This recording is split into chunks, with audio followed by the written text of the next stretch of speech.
Ready.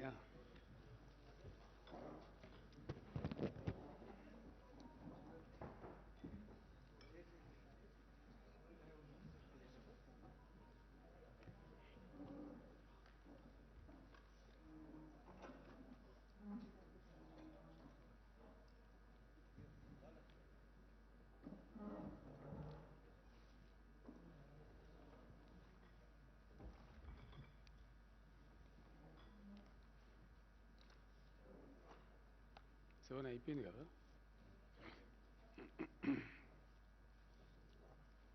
ఇవి ఎవరి దగ్గరనే డిస్ట్రిబ్యూట్ చేస్తారా?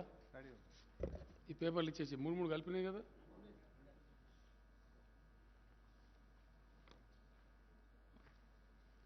అందరికి ఇవ్వాలి తొందరగా. ఇద్దరు ఇవ్వండి, అడిదిక్కలు కాదు, ఇది కలవలేండి. లక్ష్మణ్ మూడు కలిపి ఒక్కడ పెట్టుకోలేదురా బాబు. అది కాదు, అది కాదు.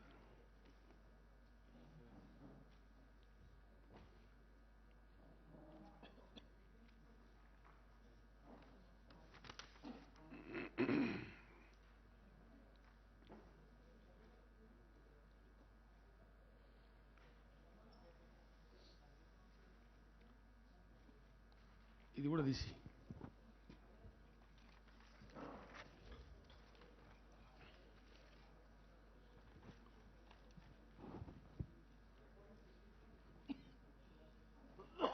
అవి చాలా ఇంపార్టెంట్ మల్లేశంకర్ మేము ఇచ్చేది.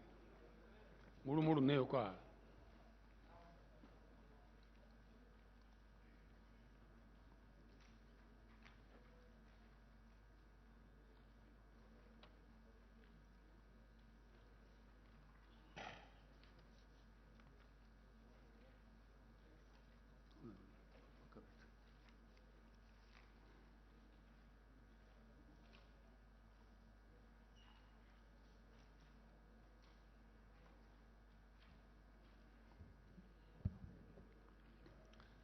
వచ్చేసినాయి కాగితాలు మరి.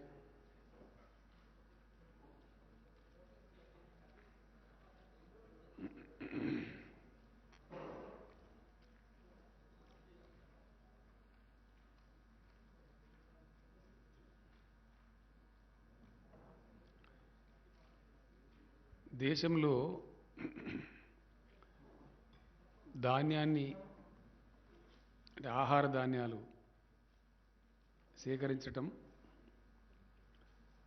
సేకరించినటువంటి ధాన్యాన్ని ప్రజా పంపిణీ వ్యవస్థ ద్వారా పేదలకు అందించటం, అట్లాగే దేశ ఆహార భద్రత కోసం బఫర్ స్టాక్స్ నిల్వ చేయటం,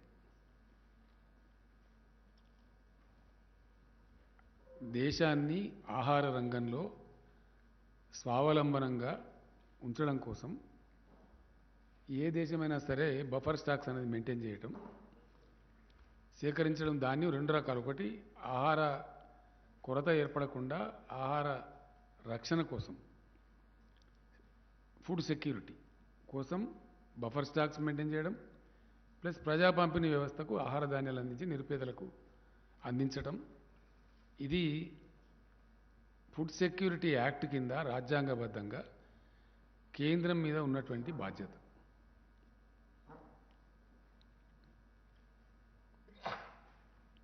ఈ బాధ్యత గత అనేక సంవత్సరాల నుంచి దేశం ఏర్పడ్డ కాడి నుంచి మనకు స్వతంత్రం వచ్చిన కాడి నుంచి జరుగుతూ ఉంది. ఇలా కొత్తగా జరగడం లేదు. Nothing knew about it. It's a settled system. ఇప్పుడు ఇక్కడ జరుగుతున్నది ఏంటి అంటే, ఈ భారతీయ జనతా పార్టీ ప్రభుత్వం కేంద్రంలో వచ్చిన కాడి నుంచి వీళ్ళు పూర్తి రైతు వ్యతిరేక విధానాలు అవలంబిస్తూ ఉన్నారు. పూర్తి స్థాయి పేదల వ్యతిరేక విధానాలు అవలంబిస్తూ ఉన్నారు. సామాన్య మధ్యతరగతి ప్రజల యొక్క వ్యతిరేక విధానాలు అవలంబిస్తూ ఉన్నారు. అవి అనేక విధాలుగా మనకు కనపడతా ఉన్నాయి. ఒక రకంగా కాదు. దేశంలో ఇలా మధ్యతరగతి ప్రజలు ఎక్కువ వాడేటువంటి గ్యాస్ ధరల పెంపుని కావచ్చు, సామాన్య ప్రజలు మధ్యతరగతి ప్రజలు వాడే పెట్రోల్ ధరల పెంపు కావచ్చు, ఇట్లా అనేక రంగాల్లో మనకు కనపడతా ఉంది. ఒక రంగం అని కాదు. అట్లాగే ఈ ధాన్యాన్ని ప్రొక్యూర్ చేసి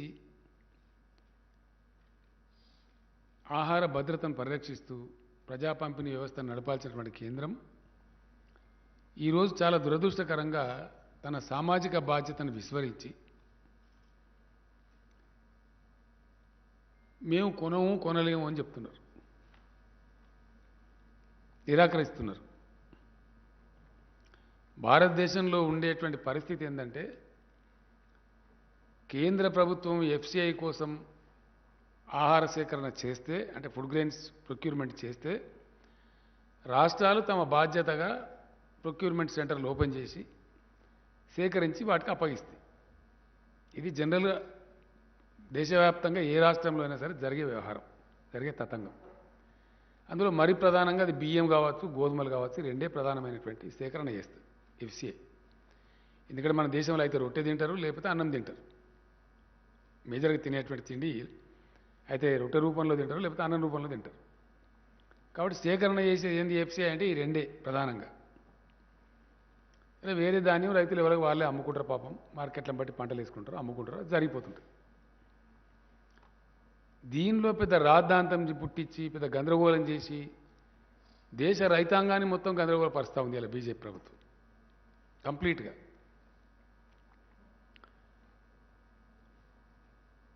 ఇంత చిన్న విషయం ఎందుకంటే ఇప్పుడు సపోజ్ ఫర్ ఎగ్జాంపుల్ ఇది ఎట్లా ఉంటుందంటే చాలా సులభమైనటువంటి విషయం. లక్షల కోట్ల రూపాయల బడ్జెట్ కలిగి ఉండి 140 కోట్ల మందికి ప్రాతినిధ్యం వహించేటువంటి కేంద్ర ప్రభుత్వం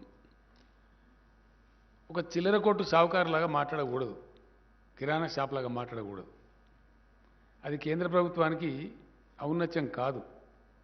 ఎట్లా అంటే ప్రతి విషయంలో నువ్వు లాభ నష్టాలు బేరీజ్ వేసుకొని మాట్లాడతావా? అప్పుడు నువ్వు ప్రభుత్వం ఎట్లయితే నాకు అర్థం కాదు. ప్రభుత్వంగా సమాజం పట్ల we have a social responsibility. ఏ ప్రభుత్వం అన్నా కానీ ఇప్పుడు ప్రజా పంపిణీ వ్యవస్థ ఉంది, ఇట్స్ ఏ సోషల్ రెస్పాన్సిబిలిటీ. అట్లానే ఆహార భద్రత, దేశ ఆహార భద్రత is also a social responsibility. దాని నిర్వహణలో భాగంగా కేంద్ర ప్రభుత్వానికి ఎప్పుడన్నా అనుకోకుండా ఏదైనా కారణం చేత కొంచెం నిల్వలు పెరిగినాయి అనుకో, దానికి ఆల్టర్నేటివ్స్ ఆలోచించే శక్తి కూడా కేంద్రానికి ఉంటుంది. ఆ కేంద్రమే ఆ బాధ్యత నిర్వర్తించాలి. ఆ ప్రాసెస్లో ఒక 30,000 కోట్లు, 40,000 కోట్లు, 50,000 కోట్లు, పోను 1,00,000 కోట్లు నష్టం వస్తే కేంద్రం భరాయించాలా? ఇవి చిల్లర కొట్టు కాదు కదా, నాకు అర్థం కాదు. ఆ ప్రాసెస్లో ఒకవేళ ఏదైనా కొంత స్టాప్ గ్యాప్ అరేంజ్మెంట్లో కొద్ది గ్యాప్ వస్తే కేంద్రం షుడ్ బేర్ దాట్. ఆ బాధ్యత నుంచి తప్పుకుంటూ, ఆ సామాజిక బాధ్యత నుంచి తప్పుకుంటూ మీరు నేపాల్ని చాలా దిక్కుమాలినతనంగా, చాలా ఘోరంగా, ఘోరాతి ఘోరంగా రాష్ట్రాల మీద నెట్టేసేటువంటి ఒక దరిద్రం కొట్టు ప్రయత్నం జరుగుతూ ఉంది. ఇంత నీచమైనటువంటి కేంద్ర ప్రభుత్వాన్ని ఇదివరకైతే మేము చూడలేదు, భవిష్యత్తులో చూస్తామని కూడా అనుకోవట్లేదు. ఇంత దిగజారినటువంటి కేంద్రాన్ని ఒక అన్ని నోరు తెరిస్తే పచ్చి అబద్ధాలు, నోరు తెరిస్తే అంత డుల్ముల్ రాజకీయం, గందరగోళ పరచుడు, ఏది స్ట్రేట్గా చెప్పకపోవడు. ఇదేం తరహా రాజకీయం అండి, నాకు అర్థం కాదు. ఇదేం పద్ధతి? ఇది ప్రజలను, రైతులను కన్ఫ్యూజ్ చేయడమా లేకపోతే ఏంది? ఇప్పుడు వెరసి ధాన్యం సేకరణ విషయంలో ఇలా మంత్రివర్గంలో దాదాపు 3-4 గంటల పైన చాలా సుదీర్ఘంగా చర్చ చేసినాం. ఇప్పుడు తేలుతున్నది ఏంది? ఇక్కడ సింపుల్ విషయం. మొన్న పోయినప్పుడు మేము అడిగినాం చాలా స్పష్టంగా, యాసంగిలో మేము ఇచ్చిందే తీసుకోలేదు, తీసుకుంటామని ఇక్కడ ఎఫ్సిఐ మేనేజర్ రాసిస్తాడు. ఆయన రాసిచ్చిన లెటర్ మంత్రికి చూపించి నేనే స్వయంగా చూపించిన. ఇవి ఆయన రాసిచ్చిండా ఈ పరిస్థితి? నా ముందే ఆయన ఏమంటాడు, ఆయన సస్పెండ్ చేస్తా. నువ్వు సస్పెండ్ చేస్తావు, సస్తావు. రాసిచ్చిండు కాబట్టి మేము నీకు జోగినం బియ్యము, దానికి డబ్బు తీసుకోవాలంటే, ఇవ్వాలంటే మేము తీసుకోమంటాడు. ఎందుకు తీసుకోవంటే మేము బాయిల్డ్ రైస్ తీసుకోము, ఉప్పుడు బియ్యం తీసుకోము. మరి తీసుకోకపోతే నేను కొన్నా, రైతులకు డబ్బులు ఇచ్చినా, మరి అప్పుడు ఏం చేయాలి? నేను ఎటు పోవాలా అంటే దానికి సమాధానం చెప్పాడు. అప్పుడు ఏమంటాడు, మెడ మీద కత్తి పెట్టి, మొన్న మీకు ఇచ్చిన లెటర్స్ ఉంది మీ దగ్గర, భవిష్యత్తులో మేము పారాబాయిల్డ్ రైస్ ఇయ్యము అని మీరు అండర్టేకింగ్ ఇస్తే అది తీసుకుంటా. పోయిన యాసంగిలు ఇచ్చింది, లేకపోతే తీసుకోను అంటే అధికారులకు చెప్పిన నేను రాసేయండి, మరి తప్పదు కదా, మరి ఏం చేస్తాం మనం? వాళ్ళు రాసిచ్చింది. మెడ మీద కత్తి పెట్టి రాయించుకున్నది కేంద్రం. నువ్వు రాసి ఇస్తేనే తీసుకుంటా, లేకపోతే తీసుకోను. 25 లక్షల టన్నుల బియ్యం మీద పడితే లేకపోతే మనం ఆల్రెడీ కొన్నాం, ప్రొక్యూర్మెంట్ చేసినాం, మిల్స్లో ఉంది, రైతులకు డబ్బులు పే చేసినాం. చాలా హై వాల్యూ ఉంటుంది. మరి అప్పుడు ఏం చేయాలి? రాష్ట్ర ప్రభుత్వం ఏం చేయాలి? ఆర్థిక స్థితి కూడా అంత ఉండదు కదా రాష్ట్ర ప్రభుత్వం దగ్గర. సో అది ఆ విధంగా రాయించుకున్నారు. తర్వాత మేము పోయినప్పుడు కూడా, నేను స్వయంగా వెళ్ళినప్పుడు కూడా ఆయన చాలా స్పష్టంగా చెప్పిండు కేంద్ర మంత్రి నాకు, మేము బాయిల్డ్ రైస్ ఒక గింజ కూడా తీసుకోము. ఇక్కడ వస్తున్నది ఏంది? 2 విషయాలు అడిగినాను నేను. సరేనా, మరి రైస్ తీసుకుంటావు కదా, అది ఎంత తీసుకుంటావు? సంవత్సరానికి కోటా అయ్యి, సంవత్సరానికి ఒకసారి కోటా ఇచ్చేసి మేము ఇంత తీసుకుంటామంటే మేము పండించి ఇస్తాం నీకు, మా రైతులకు చెప్తాం. అది మేము చెప్పం. తర్వాత వర్షాకాలం నువ్వు 40 లక్షలకు ఇచ్చినవు. 40 లక్షలు కాదు, మా దగ్గర 62 లక్షల ఎకరాలు సాగు చేసినాం, ఎక్కువ వస్తుంది, కనీసం 90 లక్షలను నువ్వు తీసుకోవాలంటే దాన్ని ఎన్హాన్స్ చేయమంటే దాన్ని ఎన్హాన్స్ చెయ్యం. నేను పోయినా, నాతో పాటు మినిస్టర్లు వచ్చిండ్రు, ఆఫీసర్లు వచ్చిండ్రు, ఎంపీలు వచ్చిండ్రు, దానికి కూడా మేము సమాధానం చెప్పం. ఈ విధంగా అటు వర్షాకాలం దానికే టార్గెట్ దిక్కులేదు. మళ్ళీ యాసంగిలో ఏంటంటే డెఫినెట్గా తెలంగాణ పంట పండుతుందంటే అది నూక ఎక్కువైతుంది. తెలంగాణలో ఉండే వాతావరణ పరిస్థితులను బట్టి కోతలు వచ్చేది మార్చి లాస్ట్ వీక్ తర్వాతనే వస్తాయి కాబట్టి ఖచ్చితంగా 35 డిగ్రీలు ఎండ దాటి ఉంటుంది. 35 డిగ్రీలు దాటితే నూక ఎక్కువైతుంది. దానిలో ఉన్న బ్రహ్మ పదార్థం ఏం లేదు, వీళ్ళు ఆడుతున్న లంగనాటకం ఇలా బయట పడాలి. ఏమున్న దానిలో? యాసంగిలో తెలంగాణలో వడ్లు పండితే నూక శాతం ఎక్కువ వస్తుంది. అంటే మామూలుగా వర్షాకాలంలో వండే బియ్యమేమో 67 కిలోలు వస్తుంది. అదే యాసంగిలో వండే వాటికి 67 కిలోలు రాదు, 35 కిలోలే వస్తుంది. ఆ నష్టం ఎవరు భరించాలా? రైతు భరించలేడు పాపం. ఆయన పెట్టుబడి పెడతాడు, పండిస్తాడు, తెస్తాడు. మిల్లర్ అంటాడు, సార్ నేను అట్లా పండితే నా మిల్లు అమ్ముకోవాలి, నేనేం చేయాలి? మిల్లర్ అంటాడు. మరి ఎవరు భరించాలా? దానికోసంగా ఏం చేసాను అంటే బాయిల్డ్ చేసి అమ్మితే కరెక్ట్గా వస్తుంది, నూక కాదు అని బాయిల్ చేసి అమ్మటం అనేది మొదలుపెట్టారు. అప్పటి నుంచే పారాబాయిల్ రైస్ మిల్స్ వచ్చింది. ఎఫ్సిఐ వాళ్ళే చెప్పి ఎఫ్సిఐ వాళ్ళే చేయించారు, ఎంకరేజ్ చేసిండ్రు, ఈ టెక్నాలజీ వాడండి, బాయిల్ రైస్ పెట్టండి అని చెప్తే మిల్లర్స్ పెట్టుకున్నారు. పాపం వాళ్ళు చేస్తున్నారు, జరుగుతుంది. లాస్ట్ ఇయర్ దాకా తీసుకుంటామని చెప్పి సతాయించారు, మళ్ళీ భవిష్యత్తులో ఏమైనా రాపించుకున్నారు, ఇవన్నీ చేసిండ్రు, అది జరిగిపోయింది.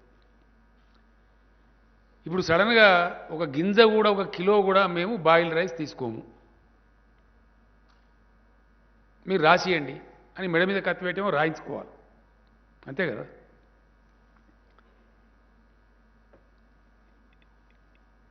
ఇప్పుడు ఏం చేయాలి మరి రైతులు? ఏం జరగాలి ఇప్పుడు? మేము అనేక రకాలుగా అనేక సమస్యలు ఎదుర్కొని విభజన చట్టం ద్వారా వచ్చినటువంటి పూర్తిస్థాయిలో కేంద్రం సహకరించకున్నా, ఆంధ్రప్రదేశ్ వాళ్ళు బాగా సతాయించిన,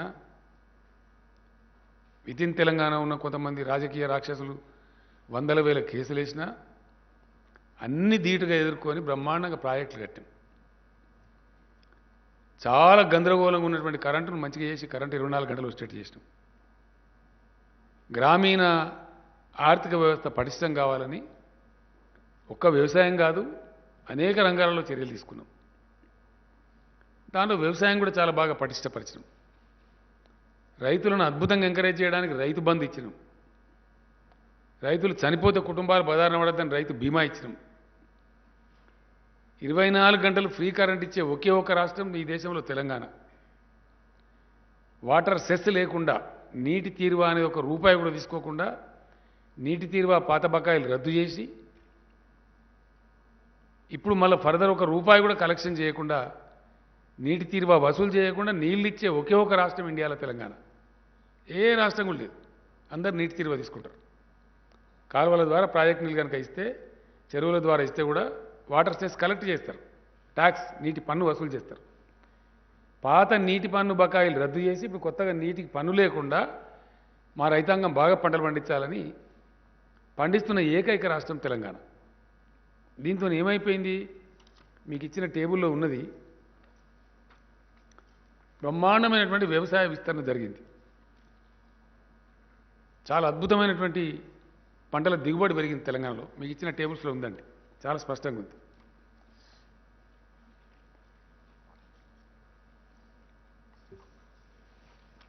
మేము గతానికి ఇప్పటికి కంపారిజన్ కూడా ఇచ్చినాం మీకు. గత 10 ఏళ్లలో తెలంగాణ రాకముందున్న 10 ఏళ్లలో అప్పుడున్న కాంగ్రెస్ గవర్నమెంట్లో ఎంత యావరేజ్ ఉంది paddy area in lakh acres. Average అప్పుడు ఆ 10 ఏళ్లలో యావరేజ్ 49.27 లక్షలు ఉంటే ఇప్పుడు 7 ఏళ్లలోనే 104.23 లక్షల ఎకరాలు సాగైతా ఉంది విస్తీర్ణం. మీ టేబుల్ చూస్తే మీకు అర్థమవుతుంది.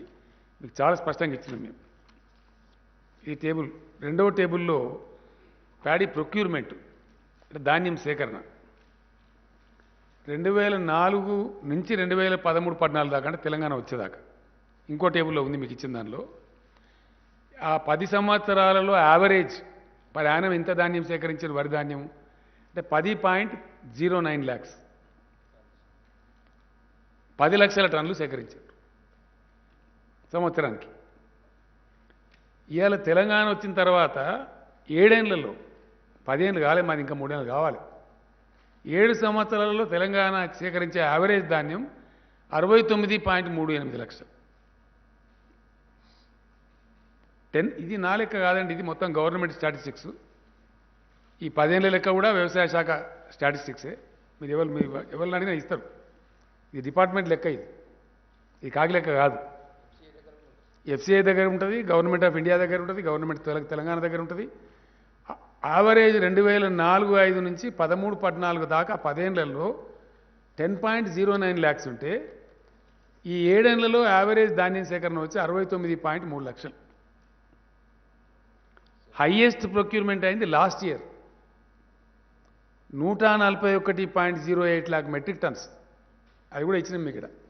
1,41 lakh మెట్రిక్ టన్స్ ధాన్యం సేకరించారు. ఇది ఎట్లా సాధ్యమైంది? ఇది అంటే మొదటి సంవత్సరం చూడండి 15లో కరువు ఉన్నది, కరెంట్ బాగా లేదు, అప్పటికి ఇంకా బాగా గాలే. 14-15 మీరు చూడండి, చూస్తే మీకు ఇచ్చిన టేబుల్లో మేమేమి వేరే చెప్పలేదు, జరిగిన యాక్చువల్ ఫిగర్స్ ఇవి. కారణం ఏంటంటే మేము కొత్తగా వచ్చిన గవర్నమెంట్కి అప్పుడప్పుడే సర్దుబాటు చేస్తున్నాం. మీ టేబుల్ చూస్తే మీకు క్లియర్గా అర్థమవుతుంది.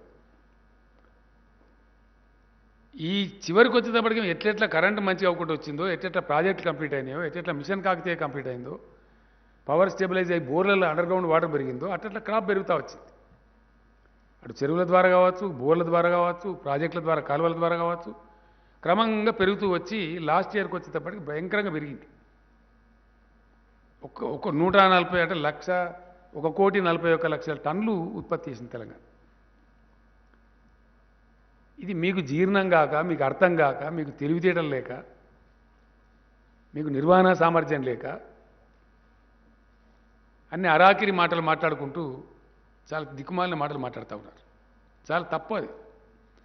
అందుకే ఇలా మేము పార్లమెంట్లో నిలదీస్తూ ఉన్నాం, లోక్సభలో అలా సమాధానం లేదు. టీఆర్ఎస్ పార్లమెంట్ సభ్యులు ప్లకార్డులు పట్టుకొని నిలదీస్తూ ఉన్నారు ఢిల్లీలో, దాని మీద జవాబు లేదు. మేము అడిగితే కూడా బాయిల్డ్ రైస్ కొనం. మరి తెలంగాణలో వచ్చేదే బాయిల్డ్ రైస్, బాయిల్ చేయకపోతే వచ్చేది ఓన్లీ 50%. బాయిల్ చేయనప్పుడు వచ్చేది ఎంత? 50% రా రైస్ అంటే. కానీ ఉల్టా పల్టా మాట్లాడి మేము బియ్యం కొనమన్నామా అని కేంద్ర మంత్రి కిషన్ రెడ్డి మాట్లాడతారు. బ్యాడ్ లక్ ఏంటంటే, దురదృష్టం ఏంటంటే, చాలా దుర్మార్గమైనటువంటి పద్ధతి ఇది. చాలా అంటే చాలా దుర్మార్గమైన పద్ధతి. ఒక రాష్ట్రానికి కేంద్రంలో ఒక మంత్రి ఉన్నాడంటే రాష్ట్ర ప్రజలు సంతోషపడతారు.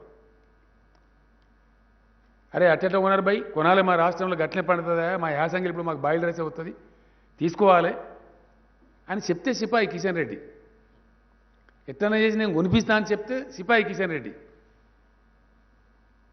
అంతే కదా. కొనము అని చెప్పి రెండా కేంద్ర మంత్రి కావన్నా తెలంగాణకు? నాకు అర్థం కాదు. శాతగాని దద్దమ్మ, ఐఎమ్ వెరీ సారీ. ఏం మాట్లాడుతున్నాడు అతను? ఒక ఉన్మాదిలాగా మాట్లాడుతున్నాడు. I blame definitely. నీకు దమ్ముంటే నువ్వు ఏ ప్రభుత్వంలో మంత్రి ఉన్నావో కొనిపి బాయిల్డ్ రైస్ తెలంగాణ నుంచి వస్తుంది. బాయిల్డ్ రైసే వస్తుందండి. 35 degrees టెంపరేచర్లో పడుతుంది మా పంట. కొనండి అని చెప్పు. అది సాదా కాదు నీకు. ఏం దిక్కుమాలిన పాలసీ మీది?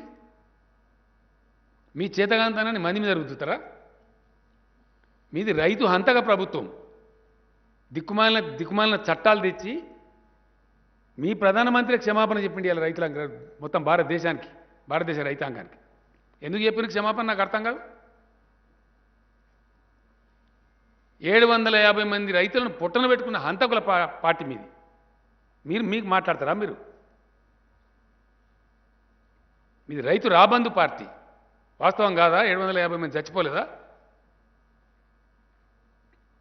13 నెలలు పాపం వాళ్ళు కరోనాలో, ఎండలో, వానలో, చలిలో ఆడ చస్తే వాళ్ళని ఆందోళన జీవులని అవమానపరిచి ఇష్టం వచ్చిన నోటికొచ్చిన కారు కూతలు తిట్టి కొట్టి చంపమని హర్యానా ముఖ్యమంత్రి చెప్పి కార్లు ఎక్కించి తొక్కించి చంపి చివరికి క్షమాపణ చెప్పింది మీరు. మళ్ళీ సిగ్గు లేకుండా మాట్లాడుతుండే ఇలా. మేము రైతు బంధువులం. మేము చేయలే. నాశనం అయిపోయినటువంటి చెరువులన్నీ బాగా చేయలే. కనబడతలేవా? దా ఏ ఊరికి వస్తావు? ప్రాజెక్టు మేము కట్టలే. కనబడతలేవా? ఇలా స్టెబిలైజ్ కాలేదు ఆయకట్టు. ఆన్గోయింగ్ ప్రాజెక్టులను మేము కంప్లీట్ చేయలే. ఎవరు కంప్లీట్ చేసినారు? ఎల్లంపల్లి ప్రాజెక్ట్ ఎవరు కంప్లీట్ చేసినారు? మిడ్ మానేర్ ప్రాజెక్ట్ ఎవరు కంప్లీట్ చేసినారు? నెట్టెంపాడు, కల్వకుర్తి, భీమా, కోయిల్ సాగర్ ఎవరు కంప్లీట్ చేసినారు? దశాబ్దాల తరబడి పెండింగ్ ఉన్నాయి. దేవాదాయ ప్రాజెక్ట్ ఎవరు కంప్లీట్ చేసినారు? ఇవన్నీ కాకుండా అడ్డగోలుగా మాట్లాడతాము. రాజకీయాలు చిల్లర రాజకీయాలు మాట్లాడతామని చిల్లర లూజ్ మాటలు. ఇంకా ఎంత చీప్గా అంటే ఇది మరీ దరిద్రం. పెట్రోల్ డీజిల్ రేట్లు పెంచింది ఎవరండి దేశంలో?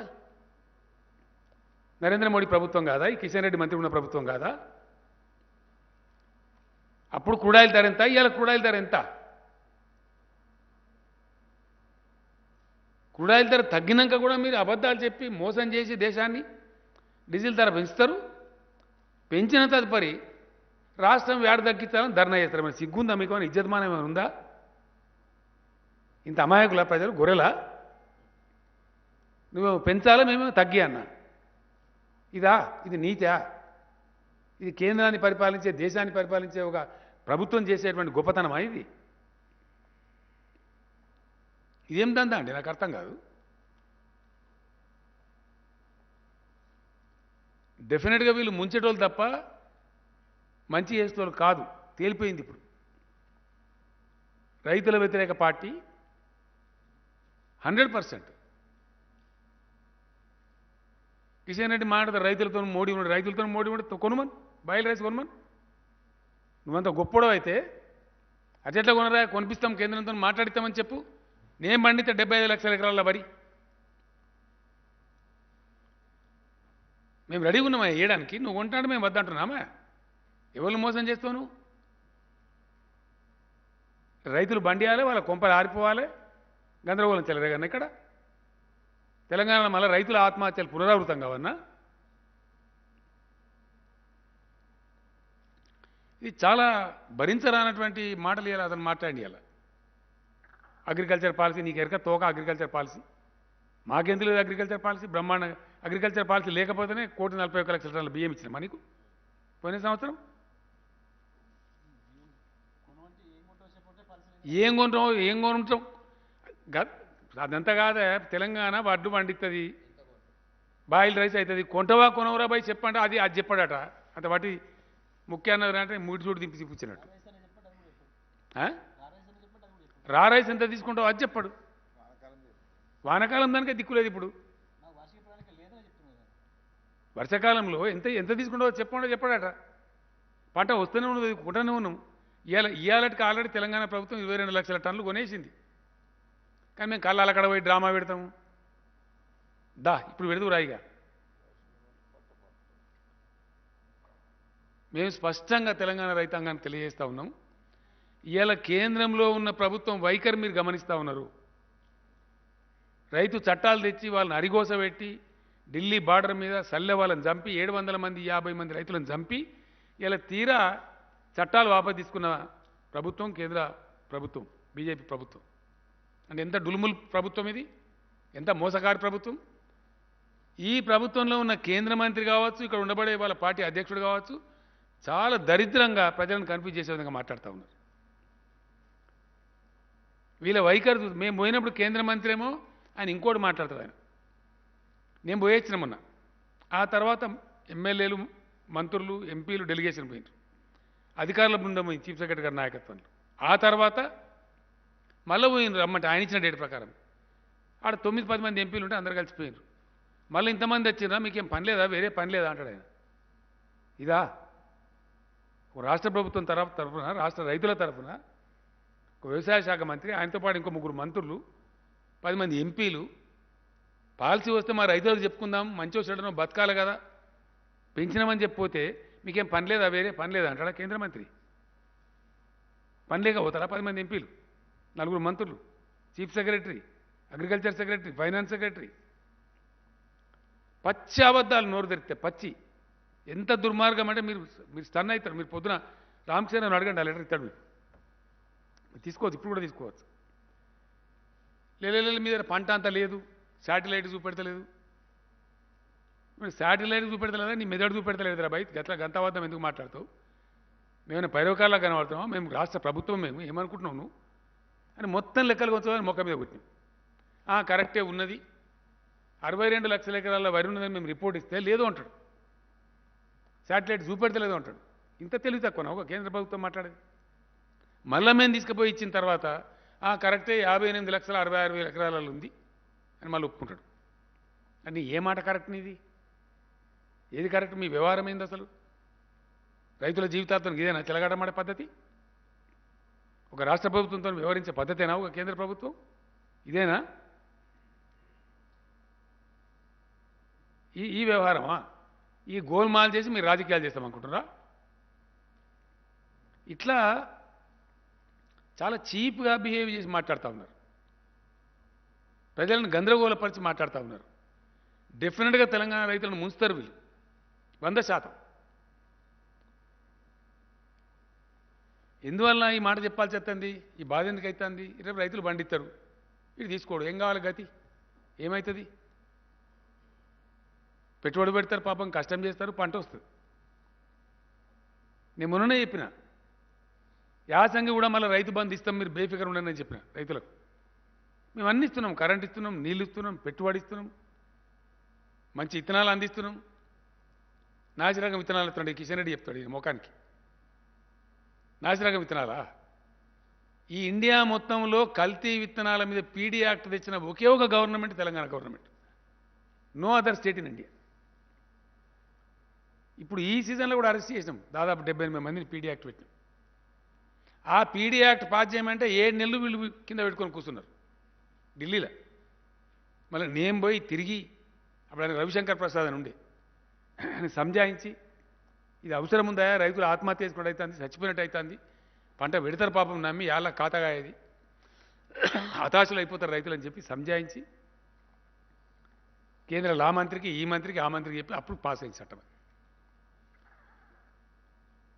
మీ బీజేపీ పాలించిన దానికంటే 1,000,000 రెట్లు ప్రతి రంగంలో మంచుకున్నాం మేము. ఇవాళ 1,000,000 రెట్లు, 1-2 రెట్లు కాదు.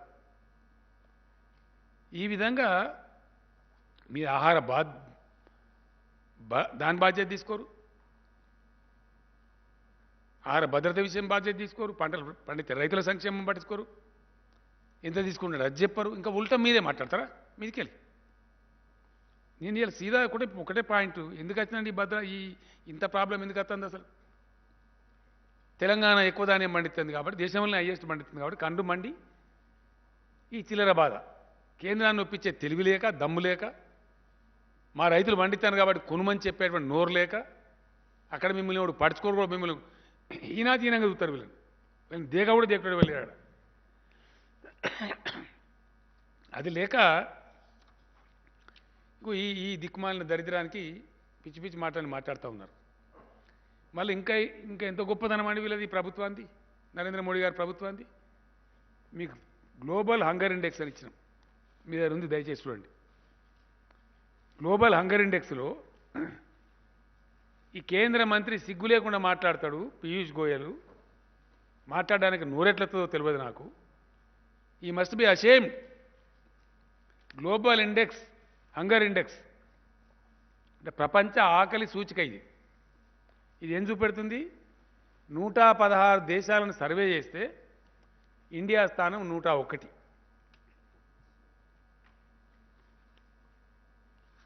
హిందూ పేపర్లో కూడా చాలా పెద్ద రాసింది ఈ మధ్యనే, పూర్తి అనాలిసిస్ రాసింది హిందూ పేపర్, నేను చదివిన.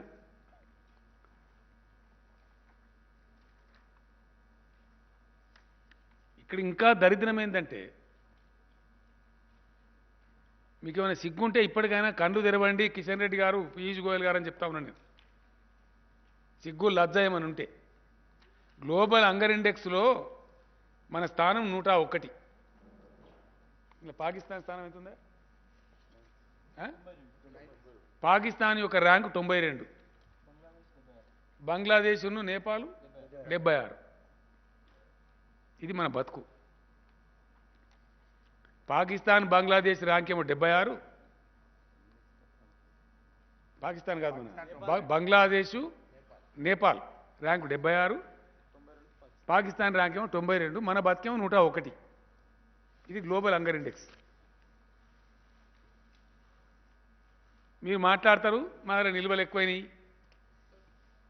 అవసరం లేదు, స్టాక్స్ ఫైల్ అయినాయి అంటే ఏదన్నట్టు ఇది? అప్పట్లో విప్లవ కవి రాసిండు, అన్నపు రాసులు ఒకవైపు ఆకలి కేకలు ఇంకోవైపు. అది అట్లే ఉంది కదా కథ. నీకు సామాజిక బాధ్యత ఉంటే ధాన్యం తీసుకొని పెంచు, ఆకలిని బిడ్డలకు మంచు, ఫ్రీ రైస్ డిస్ట్రిబ్యూట్ చేయి, అక్కడనేమో అవాయిడ్ చేస్తావు. గ్లోబల్ హంగర్ ఇండెక్స్ వాస్తవమా కాదా? ఇది ప్రతి సంవత్సరం వస్తుందా రాదా? అన్ని దేశాలకు వస్తుందా రాదా? ఇంకా ఇంకా సిగ్గుపోయే స్థానం ఏంటంటే, ఈ ఘనత వహించిన కిషన్ రెడ్డి బాగా మాట్లాడి ఇవాళ. వీళ్ళ ఘనత వహించిన పరిపాలనలో మీకు లాస్ట్ పేజీలో ఉంది ఇండెక్స్.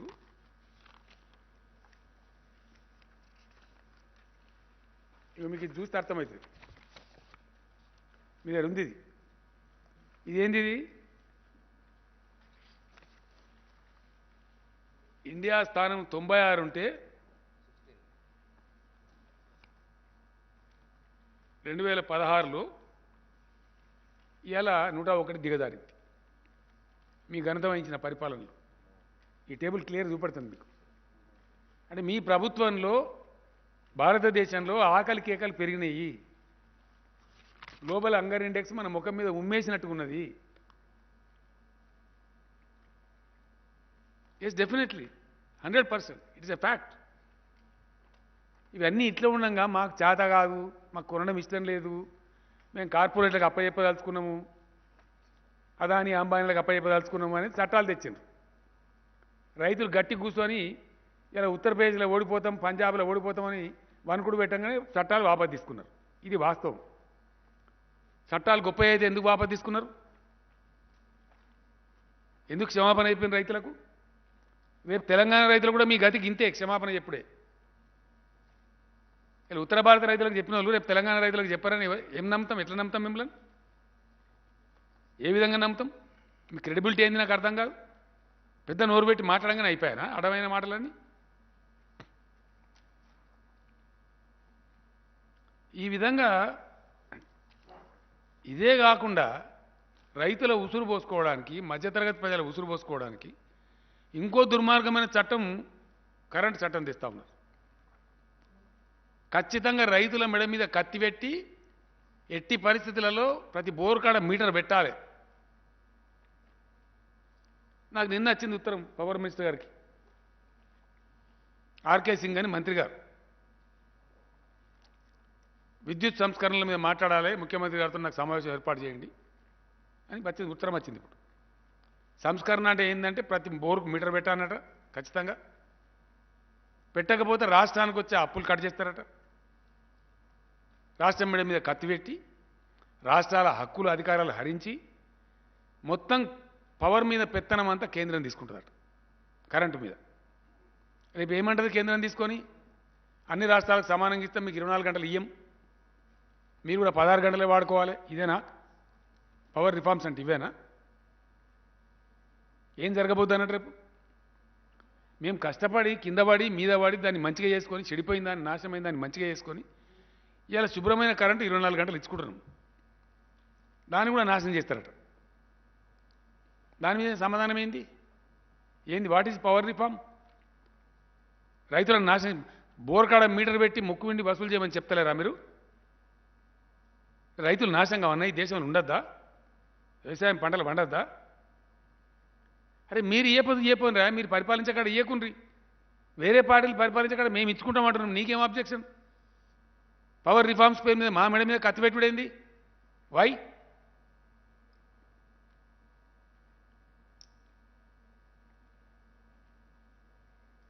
ఏంది అది కూడా ఉందిగా, అది చాలా పెద్ద కథ. నెక్స్ట్ దానిలో చెప్దాం. మస్తు ఉన్నాయి అవన్నీ బయట పెట్టేటి, ఆడిట్స్ పెడతాం వీళ్ళని. తప్పదిగా ఈ దేశంలో రైతులు బాగుపడాలంటే ఈ ప్రభుత్వాన్ని పారదోలాలి ఈ దేశం నుంచి 100%. We have to fight A battle. సామాన్య ప్రజలు, పేద ప్రజలు, రైతులు వాళ్ళకి రక్షణ రావాలంటే ఈ దుర్మార్గమైన బీజేపీ పరిపాలన పోవాలి ఈ దేశం నుంచి 100%. ఏం వైఖరండి ఇది? నాకు అర్థం కాదు. మేము పెంచుతాం డీజిల్ ప్రైజు, మళ్ళీ బదాల్లో మేమే లొల్లి పెడతాం. ఇంత మాయం వచ్చిందిరా ఉంటుందా? ఇంతకన్నా దుర్మార్గం ఉంటుందా? మేము వడ్లు కొనము, అయినా గొడవ పెడతాం. ఒరేమ్మా కొన అంటున్నావు నువ్వే, నిరాకరిస్తున్నావు నువ్వే, మా పాలసీ మారిందని చెప్తావు నువ్వే, బాయిల్డ్ రైస్ కిలో కూడా కొన అంటావు నువ్వే, మళ్ళీ కళ్ళాల కడవే నువ్వే వేసేస్తావా?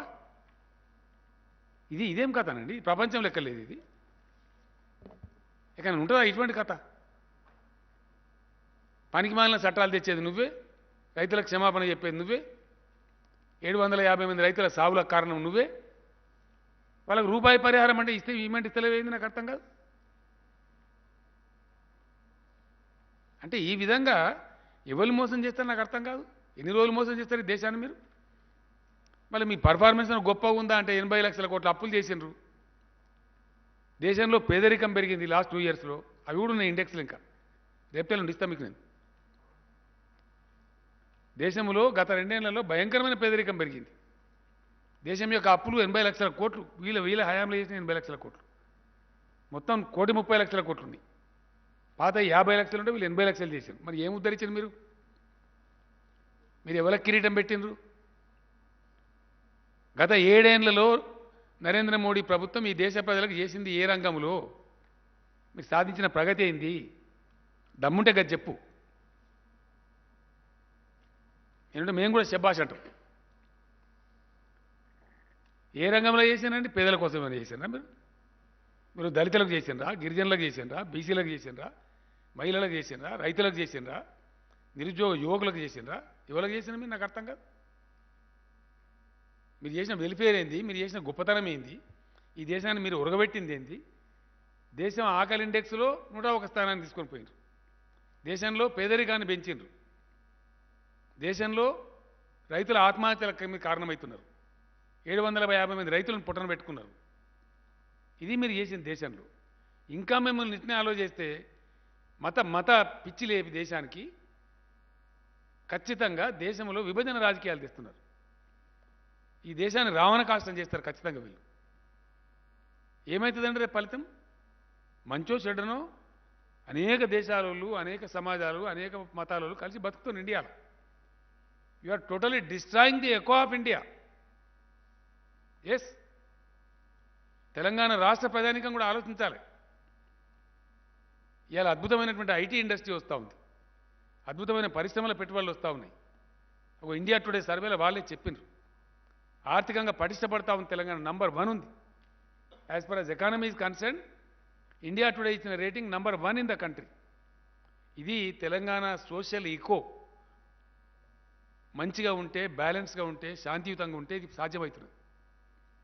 రేపు పొద్దున మతాల మధ్య పంచాయతీ పెట్టి, పొద్దున్న లేతే మత కల్లోలాలు పెట్టి, కర్ఫ్యూలు పెట్టి, లాఠీ చార్జీలు పెట్టి, ఫైరింగ్లు పెట్టి ఉంటుందా ఈ పరిస్థితి? I request the intellectual community of Telangana, please think, are we here to accept that bloody BJP to destroy the echo of Hyderabad, echo of Telangana? Is it desirable to destroy the whole state's economy but for silly divisive politics? ఇదా ఈ దేశానికి కావాల్సింది? I'm sorry. No, we will fight to any extent. 100% come what may. దేశాన్ని మొత్తం నాశనం చేస్తాం.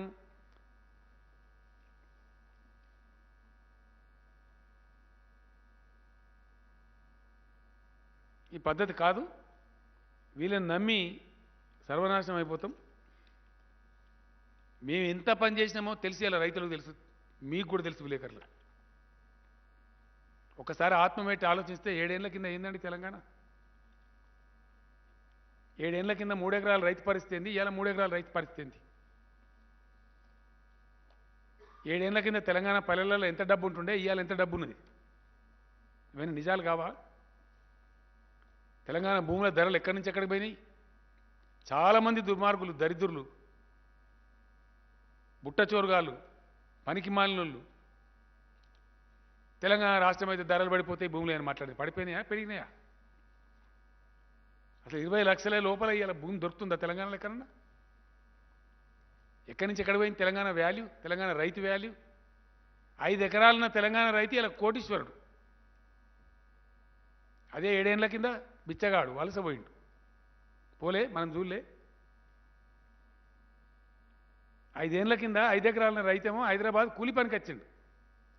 ఇలా 5 ఎకరాల రైతు తెలంగాణలో ఏ మారుమూలకు పోయినా, నువ్వు కాగజ్ నగర్ పోయినా, మక్తల్ పోయినా, గద్వాల్ పోయినా, భద్రాచలం పోయినా, మద్నూరు మన జుక్కలు పోయినా 20 లక్షల లోపల ఎకరం జాగా లేదు.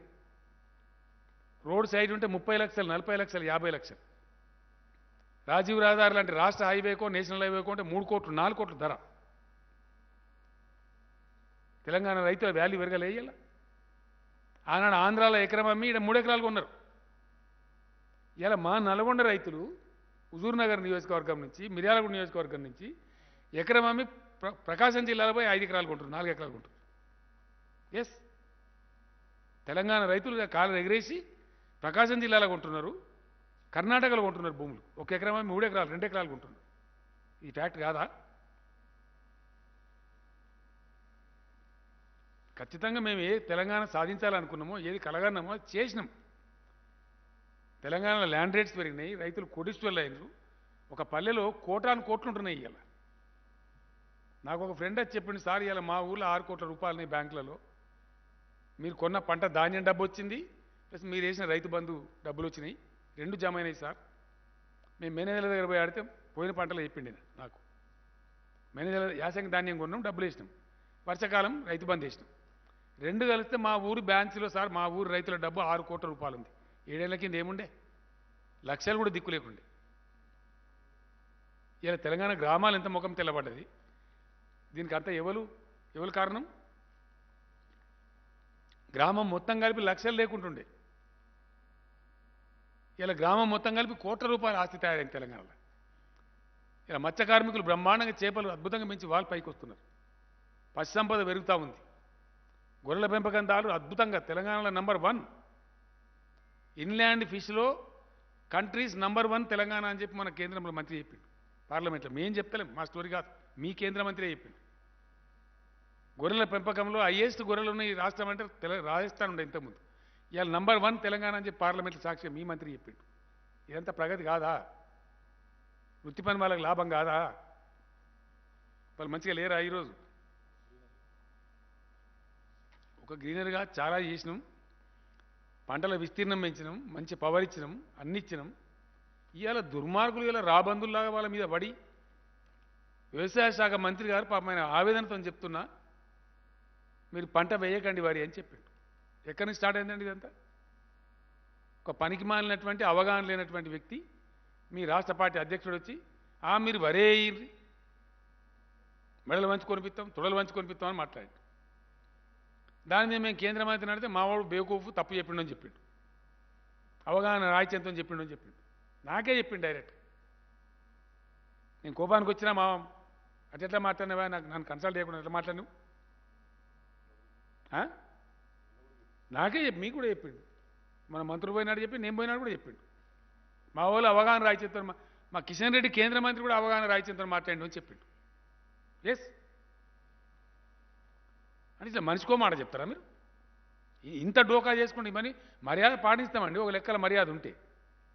నీకు మర్యాద ఉంటే మోసం చేసేది నువ్వు, ద్రోహం చేసేది నువ్వు, రైతులను ముంచేది నువ్వు, ఉల్టా మా మీద బదనామా? ఇదేం కథ? నాకు అర్థం కాదు. ఇదెక్కడ కథ? ఈ బురిడిగాళ్ళను వీళ్ళని నమ్ముకుంటే మనం శంకరగిరి మాన్యాలు పడతాం. ఇవాళ మేము 4 గంటలు క్యాబినెట్లో కంప్లీట్గా చర్చ చేసిన తర్వాత కిషన్ రెడ్డి కూడా చెప్తున్నా కదా, ఉప్పుడు బియ్యం కొనం, బాయిల్డ్ రైస్ కొనం.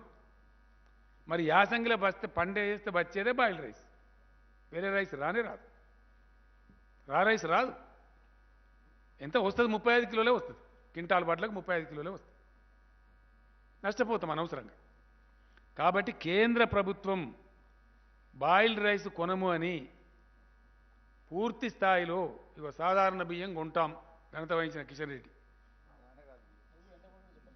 ఎంత కొనరో కూడా చెప్పడు, అది లేదు. కేంద్ర ప్రభుత్వం బాయిల్డ్ రైస్ కొనము అని మేము పాలసీ మార్చుకున్నామని ఖరాఖండిగా చెప్పినటువంటి దరిమిల ఇలా క్యాబినెట్ సమావేశమై నిర్ణయం చేసినవి ఏంటి అంటే, రాష్ట్రం ఏం చేస్తుంది? కేంద్ర ప్రభుత్వం ప్రొక్యూర్ చేసేదైతేనే కొనుగోలు కేంద్రాలు పెట్టి తీసుకుంటుంది. కాబట్టి యాసంగిలో కొనుగోలు కేంద్రాలు ఉండవు. నేను రైతు సోదరులకు క్లియర్గా చెప్తా ఉన్నా. వరి ధాన్యం కొనుగోలు కేంద్రాలు ఉండవు. కేంద్రం చేతులెత్తేసింది కాబట్టి కేంద్రం తీసుకుంటేనే మనం ప్రొక్యూర్మెంట్ సెంటర్ పెడతాం. కేంద్రం తీసుకునే పరిస్థితి ఉందనుకో మనం ఎక్కడ పెట్టుకుంటాం? మన గోడౌన్స్ ఉండవు, స్టాక్ చేసే పరిస్థితి ఉండదు. ఎందుకంటే దాన్ని ధాన్యం పెట్టాలంటే దానికి సిస్టమ్ ఉంటుంది అన్నమాట, సైంటిఫిక్గా పెట్టాలి. ఆ గోదాములు ఒక ఎఫ్సీఐ దగ్గరనే ఉన్నాయి ఇండియాలో, ఎవరి దగ్గర లేవు. దేశం మొత్తం ఆహార ధాన్యాలు పంచాల్సిందే వాళ్ళు. పబ్లిక్ డిస్ట్రిబ్యూషన్ సిస్టమ్ బాధ్యత ఉన్నదే వాళ్ళ మీద, రాజ్యాంగ విహితమైన బాధ్యత వాళ్ళది, constitutional responsibility of government of India. అంటే బియ్యం పెట్టినా వడ్లు పెట్టినా సైంటిఫిక్గా పెట్టాలా, దాన్ని పీరియాడికల్గా ఫ్యూమిగేట్ చేయాలి, నిల్వలు ఎట్లా కాపాడాలనే పద్ధతి, శాస్త్రీయ పద్ధతులు ఉంటాయి. అవి రాష్ట్రాల దగ్గర ఉండయి. పీరియాడికల్ ఫ్యూమిగేట్ చేయాలి, ట్రీట్ చేయాలి, ఎట్లా తీయాలి పద్ధతిగా. అదంతా ఎఫ్సీఐ దగ్గర ఉంటుంది ఆ టెక్నాలజీ, వేరే దగ్గర ఉండయి. మనం నెలలు ఏదో పెట్టగలిగితే మామూలు ట్రాన్సిట్ అరేంజ్మెంట్, కానీ సంవత్సరాల తరబడి నెలల తరబడి పెట్టగలిగే కెపాసిటీ ఏ రాష్ట్రానికి కూడా ఉండదు ఇండియాలో. కాబట్టి కేంద్రమే నిటారుగా చేతులెత్తేసింది కాబట్టి రాష్ట్రం ధాన్యం సేకరించే ప్రశ్న ఉత్పన్నం కాదు, కొనుగోలు కేంద్రాలు ఉండవు.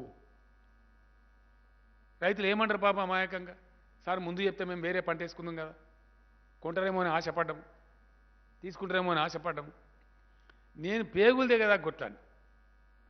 నేను స్వయంగా పోయిన 3-4 సార్లు, కనీసం 15 సార్లు మన రాష్ట్ర అధికారులు పోయినారు, 6 సార్లు మన ఎంపీలు, మన మంత్రులు, వ్యవసాయ శాఖ మంత్రి గారి నాయకత్వంలో, సివిల్ సప్లైస్ మంత్రి గారి నాయకత్వంలో మన మంత్రివర్గం బృందం పోయింది. విమానం ఖర్చులు దండుగా అయిపోయినాయి. చివరికి నిరాశపడి మళ్ళీ చివరికి ఇప్పుడు ఏం మాట్లాడుతుండ్రు? ఈరోజు ఏం మాట్లాడుతాడు ఈ రాష్ట్రానికి చెందిన కేంద్ర మంత్రి? నేను పెద్ద సిపాయి కూతురు, నేను కేంద్ర మంత్రిని, ఎట్లన్నా చేసి కొనిపిస్తా అంటే నువ్వు సిపాయి. కొనము బాయిల్ రైస్ కొనము, రైస్ ఎంత కొంటామో చెప్పము. ఇది గొప్పతనమా? ఒక కేంద్ర మంత్రి ఒక గొప్పతనమా? రాష్ట్ర రైతుల యొక్క బతుకుతో నువ్వు చెలగాట మాడతావా? ఇదేం ఆర్గ్యుమెంట్ అండి? I'm very sorry. దీని మీద చిల్లర రాజకీయం మాట్లాడు,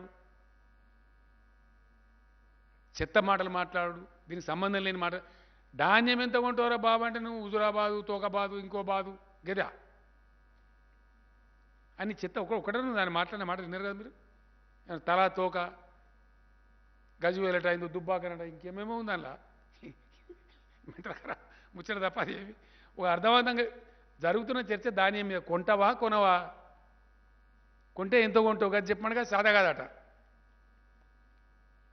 నీ ఆహార మంత్రిత్వ శాఖ అడగరాదా? నీ ప్రధానమంత్రిని అడగరాదా? అడుగు. మేము చెప్తున్నాం రైతు బంధుకి ఇంత ఇస్తామని ఇస్తున్నాం, బాధ తప్ప. కరెంట్ 24 గంటలు ఇస్తున్నాము. కేంద్రం తీసుకున్నాడు కొంటామని చెప్పినాం, కొన్నాము. కొన్న పైసలు వితిన్ 3 days 4 days బ్యాంకులో వేస్తామని వేసినాం. ఇప్పటికి 10,000 కోట్లు నష్టపోయింది రాష్ట్రం. కరోనా టైంలో మక్కలు కొంటే, జొన్నలు కొంటే, జుక్కల్ నియోజకవర్గం, నారాయణఖేడ్ నియోజకవర్గం, నిజామాబాద్లో కొన్ని ప్రాంతాలు వేస్తే విధిలేక కొంటే 10,000 కోట్ల పైకి ఇయ్యాల క్యాబినెట్ లెక్క తెచ్చాడు ఫైనాన్స్ సెక్రటరీ. ధాన్యం కొనుగోలు వల్ల, రైతుల నుంచి కొనుగోలు వల్ల చేసిన ధాన్యం వల్ల ఎక్కువ ధరకు కొనాలి, తక్కువ ధరకు అమ్మాలి. కొనేది అమ్ముడు కూడా పోవు జొన్నలు. ఇంకా దానికి దిక్కుమాలిన తెలివి ఆ వాట్సాప్ యూనివర్సిటీ ఉంటుందా, దానంత పచ్చావతాలు ఇంకోటి ఉండదు బీజేపీ. ఇంత దిక్కుమాలిన దరిద్రం కూడా ప్రచారం అంటే రైతులు పండించేది బాయిల్డ్ కాదు కదనండి అట. రైతులు పండించేది బాయిల్డ్ కాకపోతే ఏం పండిస్తారు? నీ మెదడు బాయిల్ చేయాలన్నా? రైతులట బాయిల్ పండారట, బాయిల్డ్ అట మిల్లర్లకు సంబంధించిందట. రైతు లేని మిల్లర్ ఉంటాడా? మిల్లర్ లేని రైతు ఉంటాడా? రైతు పండించిన ధాన్యం బియ్యం కాకపోతే అమ్ముడు పోతాయా? అసలు నువ్వు ఎఫ్సిఐ తీసుకుంటావా?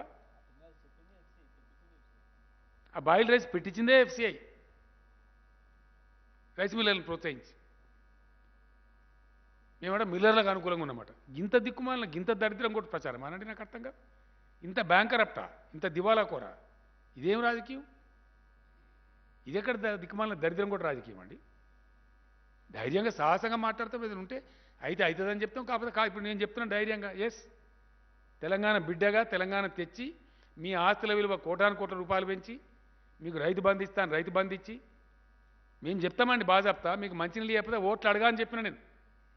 మంచినీళ్ళు ఇచ్చి చూపించినాం. ఇలా ఇండియాలో ఒకటే రాష్ట్రం ప్రతి ఇంటికి నల్ల నీళ్ళు ఇచ్చేది.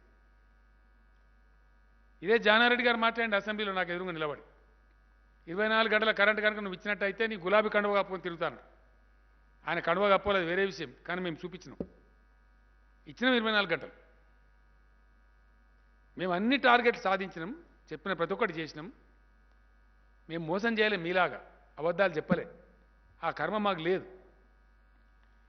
ఇలా ఈ చేతగాని దద్దమ్మ కేంద్ర ప్రభుత్వం, సామాజిక బాధ్యతను విస్మరిస్తున్న కేంద్ర ప్రభుత్వం, సామాజిక బాధ్యత నుంచి తప్పించుకొని పారిపోతున్న కేంద్ర ప్రభుత్వం ఉంది కాబట్టి, వాళ్ళ పాలసీలు మార్చుకొని రైతు వ్యతిరేక విధానంలో పోతుంది కాబట్టి మేము బియ్యం కొనుగోలు చేయలేము, వడ్లు కొనుగోలు చేయలేము అని చెప్తున్నాం రైతులకు. మాకు ధైర్యం ఉంది. ఎందుకు? మేము కోరేది మా రైతు నష్టపోవద్దు, పంట పండించి ఆగం కావద్దు. మేము కష్టపడి సాదుకున్నాము, కష్టపడి ఇష్టపడి మంచిగా చేసుకున్నాము. ఇలా మన భూముల విలువలు పెంచుకున్నాము, మన గ్రామాలు కొంచెం తెల్లముఖమై కలకల్లాడుతున్నాయి. మళ్ళీ మిమ్మల్ని దిక్కుమాలిన కేంద్రం మిమ్మల్ని దరిద్రంలోకి నెట్టాలని చూస్తూ ఉంది. కాబట్టి ఈ దిక్కుమాలిన దరిద్ర రాజకీయ బేయారుల పాలన పడకండి. ఎట్టి పరిస్థితుల్లో కొనుగోలు కేంద్రాలు ఉండవు. యాసంగి పంటకు కొనుగోలు కేంద్రాలు ఉండవు. ఇప్పుడు వర్షాకాలం పంట కేంద్రం హామీ ఇస్తలేదు, 40 లక్షలు దాటలేదు, అయినా కొంటాం. ఎంతైనా కానీ ఇప్పుడు ఎంత వచ్చినా కొంటాం. కేంద్రం కొనకపోతే కొంత బీజేపీ ఆఫీస్ ముందర పోస్తాం, ప్రధానమంత్రి ఆఫీస్ ముందర పోస్తాం. ఎస్, ఎక్కడ పోయాలి మరి? పోతే తుట్ల బాగుతాం అనుకుని 1000 లారీలు పెట్టి కొంచెం ఢిల్లీలో వారబోస్తాం, ఇండియా గేట్ కాడ. మీరు చూస్తారు, మీరు చూడబోతారు. మరి ఇంకేం చేస్తాం? ఇక వర్షాకాలంలో కొంటాము, ఎంతైనా కొంటామని మాట్లాడుతున్నారు కిషన్ రెడ్డి. ఇక చూస్తాం. కొనలేదనుకో, ఈడ కిషన్ రెడ్డి ఇంట్లో పోస్తాం, బీజేపీ ఆఫీసులో పోస్తాం, ఢిల్లీలో ఇండియా గేట్ కాడ పోస్తాం. Yes, we have to do that. పోతే ఇంకో 200 కోట్ల లారీ కిరా పెడతాం, కొంచెం పోస్తాం. మరి ఇంకేం చేయాలి? వీళ్ళని ఎక్స్పోజ్ చేయాలి. మీ తప్పుడు విధానాలతోని మీకు దేశాన్ని నడిపే చేతగాక, ఆర్థిక వ్యవస్థను సరైన గాడిలో పెట్టే చేతగాక, మీ అసమర్థ విధానాల వల్ల దేశాన్ని అప్రపాలు చేస్తారు, రైతులను ఆగం చేస్తారు, పంటలు కొనుగోలు చేయరు, ఉల్టా రాష్ట్ర ప్రభుత్వాల మీద బదనం పెడతారా? ఇది ఎక్కడ పద్ధతి అండి? ఇదేం పద్ధతి? వెరీ సారీ కిషన్ రెడ్డి, మొత్తం నీ వ్యాఖ్యలు వాపసు తీసుకోవాలి. నువ్వు సారీ చెప్పాలి తెలంగాణ రైతులకు. నువ్వు మోసం చేస్తున్నావు తెలంగాణ రైతులను. లేదా బహిరంగ చర్చకు వస్తావా? దా, ఎక్కడో మాట్లాడదాం, ఏ చౌరస్తాలో కూర్చున్నాం రా. ఇదేం పద్ధతి అండి? ఇంత మోసం ఉంటుందా? టార్గెట్ చెప్పే తెలివి లేదు నీకు. అసలు నాకు అర్థం కాదు. టార్గెట్ సాధించే తెలివి లేదు, రాష్ట్రానికి దమ్ము లేదు. మీ పార్టీ ఫోరంలో మాట్లాడు, మా సిగ్గు పోతుంది, అవతల కేసీఆర్ సెంటు తండని చెప్పు, తీసుకురా టార్గెట్ను. ఇన్ని టన్నులు కొంటాం తెలంగాణలో అని చెప్పు, అది మొగతనం. ఏం కొంటామో చెప్పము, మీకు తెలియదు. అసలు మీకు ఎవరైనా చెప్తేనా? మిమ్మల్ని ఎవరైనా అంతేనా? ఇంక మళ్ళీ ఉల్టా మేమే పెద్ద నోరు పెట్టుకొని మాట్లాడతాం. రాజకీయం సంగతి చూద్దాం, సందర్భం పోయినాక నడుతుంది. ఆడోడు చీడోడు గెలవగానే ఆగమాగమైపోయి దుంకులాడి ఎగిరినా కథ. నువ్వు పోలేదా మొన్న ముసిరాబాద్ ఒక దెబ్బకి ఎగిరిపోలే కేసీఆర్ దెబ్బకు? నువ్వు నువ్వు స్వయంగానే ఓడిపోయినావు కదా, అంత అహంకారం ఎందుకు నాకు అర్థం కాదు. గెలిపోవటములు సహజం కదా, రాజకీయాలు జరుగుతూ ఉంటాయి కదా. ఇలా గిన్ని ఎమ్మెల్సీ ఎలక్షన్లు జరుగుతున్నాయి, నీ బతికే నేను ఉన్నదా నీకు జాగా? ఆల్రెడీ మేము 13 గెలిచిన యునానిమస్గా గర్వపడతామా? ఇంకో 6 నడతాని అన్నీ మేమే గెలుస్తామని అంటామా? పోతే ఓతే ఓటరు పోతే అయిపోతుంది ఇష్యూవా? దానికి ఒక లెక్కనా? అదేం పెద్ద ఇష్యూ అని నాకు అర్థం కాదు. అన్ని చిల్లర మాటలు, అన్ని కాయగూరుకుడు మాటలు, ఇవే ఉందాతనమా? ఇది ఔన్నత్యమా? ఇది గొప్పతనం అనిపిస్తుందా?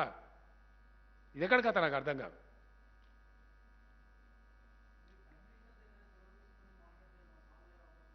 ఏం ప్రైమ్ మినిస్టర్ అంటే ప్రైమ్ మినిస్టర్ చెప్పలేదు అనుకుంటారా మీరు? ప్రైమ్ మినిస్టర్ చెప్పలేదానండి నేను? చెప్పలేదని మీరు ఎట్లా అనుకుంటారు? చాలా సందర్భాలు అయిపోయినాయి, ఒక సందర్భం కాదు. లెటర్లు రాసినాము,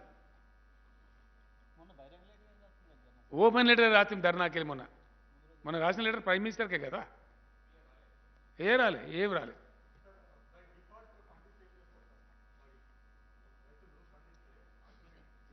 రాజీవ్ దగ్గర ఇంట్లో పోయమని చెప్తాం, ఏముంటుంది? ప్రభుత్వం కొనదు, కొనుగోలు చేయజాలదు. ఎందుకంటే కొనుగోలు కేంద్రాలే ఉండవు. అప్పుడు రైతులు ఆలోచించుకోవాలి, మళ్ళీ బై డిఫాల్ట్ ఎందుకు అండి అని. నువ్వు కూడా నాకు అర్థం కాదు. ఒక్కలండి.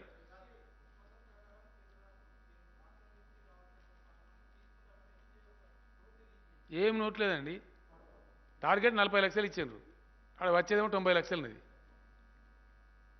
అదేమో నోటు దిక్కుమాలే నోటు ఎవరికి కావాలా?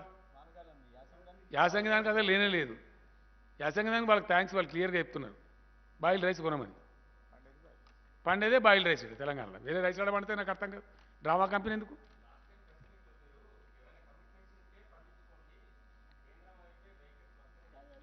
నేను ఒక్కటే మాట మళ్ళా చెప్తా ఉన్నా, I will not go back. ఎప్పుడు నేను మాట్లాడినా నాకు 100% స్పష్టత ఉంటుంది. ఈ లంగా మాటలు మాట్లాడలే కేసీఆర్ ఎప్పుడు, అవసరం లేదు నాకు. ఈరోజు కూడా నేను చెప్తా ఉన్నా, ప్రభుత్వ కొనుగోలు కేంద్రాలు ఉండవు. కేంద్రం చేతులు ఎత్తేసింది కాబట్టి, కేంద్రం మేము తీసుకోము, పాలసీ మార్చుకున్నామని చెప్తుంది కాబట్టి ప్రభుత్వ కొనుగోలు కేంద్రాలు ఉండవు. రైతులు తమంతట తాము వేసుకొని, మా తిండి కోసం వేసుకోవచ్చు. విత్తన కంపెనీలు ఉంటాయి, వాళ్ళు వేసుకోవచ్చు. లేదా ఎవడో వ్యాపారతో మాట్లాడుకున్నాం, వేసుకోవచ్చు. అది ప్రభుత్వానికి సంబంధం లేదు. వితౌట్ గవర్నమెంట్ బయట జరిగిపోతుంది. ఇప్పుడు ఫర్ ఎగ్జాంపుల్ మీరు మంచి క్వశ్చన్ అడిగారు. రైతు బంధు ఇస్తాం, మా చేతుల గలది. నీళ్ళు ఇస్తాం, కరెంట్ 24 గంటలు ఇస్తాం, ఫ్రీగా ఫుల్ పవర్ ఇస్తాం, మీకు ఇబ్బంది రాక. అవన్నీ కేసీఆర్ చేతుల, రాష్ట్ర ప్రభుత్వం చేతుల ఏమున్నాయో అవన్నీ కడుపు నిండా ఇస్తాం. వాళ్ళ చేతిలో ఉండి కూడా తప్పించుకునే కేంద్రంకు ఏం శిక్ష విధించాలో మీరు ఆలోచించుకోండి. 2, ఇలా హుజూర్ నగర్ మిర్యాల కూడా ప్రాంతం ఉంది. నిన్న నేను సైదిరెడ్డి ఎమ్మెల్యే గారికి మాట్లాడాను. 85% కొనుగోలు అయిపోయినాయి సార్ అని చెప్పి. ఎవరు కొన్నారా? మొత్తం గవర్నమెంట్తో కొనిచ్చినా? లేదు సార్, మేము ఒక గింజ కూడా గవర్నమెంట్కి అమ్మము, మాకు మిల్లర్స్తో టైప్ ఉంది. మళ్ళీ మా వాళ్ళు అమ్మిండ్రు, నాటు కూడా స్టార్ట్ చేసింది సార్ అని చెప్పాడు. ఎక్కడ? హుజూర్ నగర్ ప్రాంతంలో, హుజూర్ నగర్ నియోజకవర్గంలో. మీరు కూడా మాట్లాడచ్చు సైదిరెడ్డి గారు కావాలంటే. ఏంది అంటే మాది 1750 కాడ కొంటున్నారు సార్, ఆరబెట్టకుండా పచ్చోట్లే కొంటారు మిల్లర్స్. మా మిల్లర్స్ అక్కడ మా రైతులంతా మొదటి నుంచే టైప్ ఉన్నారు. చింటూ అనే రకమేమో 21 మందికి కొంటుండ్రు అని మొత్తం డీటెయిల్ చెప్పారు. నేను ఇంత ఆవేదన కూడా ఎందుకు మాట్లాడుతున్నా అంటే, ఎవరో నిందించడం నా ఉద్దేశం కాదు. వాస్తవానికి పరిస్థితికి ఇట్లా ఉంటే మేము గ్రౌండ్ అంతా ఎంక్వైరీ చేస్తా ఉన్నాం, ప్రతి నియోజకవర్గం తెలుసుకుంటా ఉన్నాం, ఎక్కడ ఏం జరుగుతుందో తెలుసుకుంటా ఉన్నాం. మీ లెక్క చిల్లర రాజకీయాలు చేస్తలే, మాకు బాధ్యత ఉంది. రేపటి సంగతి దేవుడికి. ఇలా మేము రాష్ట్ర ప్రభుత్వంగా ఉన్నాము, మేము నామినేట్ చేసిన ముఖ్యమంత్రులం కాము, ప్రజలు నామినేట్ చేసిన మమ్మలను. కాబట్టి ఆ రైతుల గురించి మేము తపన పడతాం. నేనేమంటున్నా అంటే బాయిల్డ్ రైసే అవుతుంది, బాయిల్డ్ రైసే వస్తుంది అనేది మిల్లర్స్ కానీ మొత్తం వ్యాపారులు కానీ ఇంకోళ్ళు కానీ చెప్పిన విషయం. మన రైతు సైంటిస్టులు కానీ. ఎందుకంటే 35 degrees దానిలో 2 విషయాలమ్మా. ఫిబ్రవరి 20 లోపల ఈంతేనేమో తాళవుతుంది, పొల్లవుతుంది, చలి, ఫ్రోజన్ కండిషన్లో ఈనకూడదు వరి. ఈనుడని మనం అంటాము, దాన్ని ఫ్లవరింగ్ స్టేజ్ అని సైన్స్లో అంటారు. If the flowering stage comes in the frozen winter, అది ధాన్యం గింజ పాలు పోసుకోదు. పోసుకోవాలంటే దానికి అవసరమైన టెంపరేచర్ ఉండాలి. అంటే ఫిబ్రవరి 20 నుంచి 25 తర్వాతనే ఈనాలి వరి. అదే గింజ పడుతుంది. ఆ కోతకి ఏమవుతుంది, ఈనిన తర్వాత మినిమం నెల 10 పూటలు ఉండవలసి వస్తుంది. అంటే మార్చి లాస్ట్ వీక్ దాటుతుంది. 100% అప్పటికి 35 డిగ్రీలు దాటిపోతుంది. 35 డిగ్రీలు దాటిందంటే 100% నూకైతుంది. ఏ వెరైటీ అయినా కానీ, సన్న లేదు, దొడ్డు లేదు, ఏ వెరైటీ వేసిన ఈరోజు నా అగ్రో క్లైమేటిక్ కండిషన్లో ఈరోజు మన దగ్గర అందుబాటులో ఉన్న విత్తనాలలో ఏ రకమైన వరి వేసినా తెలంగాణలో డెఫినెట్గా 50% రైసే వస్తుంది. వర్షాకాలంలో వచ్చే 67 కిలోలు రావు, 35 కిలోలే వస్తాయి. ఇది రైతులందరికీ తెలిసే విషయం. బాయిల్డ్ రైస్ బీల్డ్ రైస్ కాదు, నూక ఎక్కువ అవుతుంది. నూక కావద్దు అంటే బాయిల్ చేస్తారు. ఆ బాయిల్ చేసే టెక్నాలజీ పెట్టించింది కూడా FCI.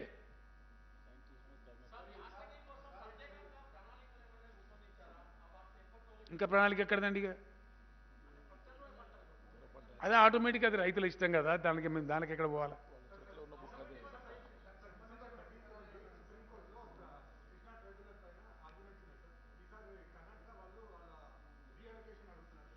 నువ్వు వేరే సబ్జెక్టులకు వెళ్ళిపోయినా కొద్దిగా ఆగిగా లాస్ట్లో అయిపోయావు. ఏంది నేను ఏమంటున్నా అంటే, అది రైతులు కూడా ఆలోచించుకోవాలి కదా. మొత్తం రాష్ట్ర ప్రభుత్వమే ఒరిగి పడతామన్నట్టుగా మాట్లాడితే ఎట్లా? మీరు కూడా బ్రాడ్గా పెద్ద ఎత్తున కొనాల్సినటువంటి కేంద్రం మొత్తం చేతులు ఎత్తేసింది కాబట్టి, మొండి వైఖరి అవలంబిస్తుంది కాబట్టి, అన్కేర్డ్గా పోతుంది. ఇన్నిసార్లు పోయి చెప్తే మమ్మల్ని బిచ్చగాల కింద ట్రీట్ చేస్తుంది కాబట్టి, ఇక వేరే ఏం పని లేదా అని మాట్లాడుతుంది కాబట్టి, పార్లమెంట్ సభ్యులను రాష్ట్ర మంత్రులను పట్టుకొని మళ్ళీ ఇంతమంది వచ్చిందేమో మీకేం పని లేదా అని మాట్లాడుతుంది కాబట్టి నిరాశ చెంది మేము ఈ మాట చెప్తున్నాం. ఇవాళ ఈ రాష్ట్రం నుంచి ప్రాతినిధ్యం వహించే కేంద్ర మంత్రి కూడా ఏం చెప్తాడు? ఏమీ చెప్పడు. 4 ముచ్చట్లు ఏదో కేసీఆర్ని తిట్టి, ఇక మేము బాధ్యత దిగినాం కదా, ఇప్పుడు ఊకోం కదా, ఇక అడుగు నిలదీస్తాం. ఇక ఇదే కాదు, ఢిల్లీలో నిలదీస్తాం, పార్లమెంట్లో నిలదీస్తాం, మొత్తం అన్ని అంశాల మీద కొట్లాడతాం. పవర్ బిల్లుకి మేము వ్యతిరేకం ఉన్నాం, కొట్లాడతాం సీరియస్గా, in the interest of the people of Telangana. అట్లనే ఉత్తరప్రదేశ్లో దళిత అని బిల్లు తెచ్చినప్పుడు ఎలక్షన్లో అని చెప్పి మా ఎస్సీ రిజర్వేషన్ వర్గీకరణది పెట్టి చాలా సంవత్సరాలు దాటిపోతూ ఉంది. అక్కడ కింద పెట్టుకొని కూర్చున్నారు. మా గిరిజన రిజర్వేషన్ పెంచమని చెప్పి పంపించాం, అక్కడ కింద పెట్టుకొని కూర్చున్నారు. Wheel fight. లోక్సభలో రాజ్యసభలో ప్రతిరోజు నిలదీస్తాం. మేమేం పెట్టామండి, రైతు బంధు ఇస్తాం. మేమట్లా రైతులను తిప్పల పెట్టం. ధాన్యం కొనుగోలు రాష్ట్ర ప్రభుత్వం చెయ్యదు, ఎందుకంటే కేంద్రం నిరాకరించింది కాబట్టి. ధాన్యం కొన్నా రాష్ట్రం పెట్టుకునే సమర్థ శక్తి రాష్ట్రానికి లేదు, ఆర్థిక శక్తి లేదు, దాన్ని పెట్టే గోదాముల శక్తి లేదు. నేను స్పష్టంగా చెప్తున్నా, దాచుకుంటలేము కదా. ఎక్స్పోర్ట్ చేసే అధికారం మనకు లేదు, మళ్ళీ కేంద్రం పర్మిషన్ ఇవ్వాలి. ఇవన్నీ ఉన్నాయి కాబట్టి కేంద్ర ప్రభుత్వం కొనుగోలు నిరాకరించింది కాబట్టి రాష్ట్ర ప్రభుత్వం కొనుగోలు కేంద్రాలు ఉండవు. వేయదలుచుకున్న వాళ్ళు వాళ్ళ రిస్కు, వాళ్ళు తినడానికి కానీ, వాళ్ళ విత్తన కంపెనీకి కానీ, వ్యాపారులతో ఒప్పందం కానీ ఉంటే వేసుకోవచ్చు, అది వాళ్ళ రిస్క్. కానీ ప్రభుత్వ పాత్ర ఉండదు. ఆటోమేటిక్గా అమ్ముడుపోతేమో వాళ్ళు అమ్ముకోవాలి. అది ఇండియాలో ఏ రాష్ట్రంలో కల్పిస్తారన్నారా? చూపిస్తావా? కొత్త విధానం మళ్ళా బీజేపీ వాళ్ళని అడుగుని వాళ్ళు సేకరిస్తారేమో. బీజేపీ పాలిత రాష్ట్రాలను అడుగుని, ఆ కేంద్ర మంత్రిని అడుగుండి, ఏమైనా గ్యారంటీ ఇస్తాడేమో. ఇప్పుడు బియ్యం కొనమని అన్నావు కదా, మరి వేరే పంటలు ఎత్తాడని కొంటవా అని అడుగు. పెద్ద ప్రభుత్వం కదా, కేంద్ర ప్రభుత్వం ఇంత పెద్దది కదా.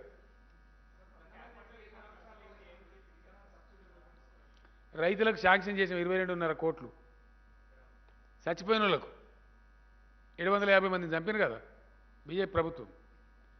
వాళ్ళకి ఇచ్చే 3 లక్షల చొప్పున ఇచ్చే 22.5 కోట్లను క్యాబినెట్ మంజూరు చేసింది. ఇవాళ ఎవడన్నా బుద్ధినోడు మాట్లాడతాడు, ఆయన గత 5 లక్షల రూపాయలు టంచనగా 3 రోజులు వస్తున్నాయి. తెలివినోడు మాట్లాడకొచ్చిన నావే అది ఏమి దిక్కుమాలేదందనే బాబు. 60,000 మంది రైతులకు ఆల్రెడీ కొన్ని కోటాను వేల కోట్ల రూపాయలు వచ్చేసినాయి. ఆల్రెడీ 3,000 కోట్ల పైచీలకు వచ్చినాయి. ఎంటైర్ వరల్డ్లో లేదు. సిగ్గుపడాలి ఇట్లా మాట్లాడే పిసగాడి కొడుకులు ఉంటే వాడు సిగ్గుపడాలి. పిసగాడి కొడుకే అంటున్నాను నేను, తలకాయలేనోడని. ఈ మస్ట్ బి ఎన్ ఈడియట్.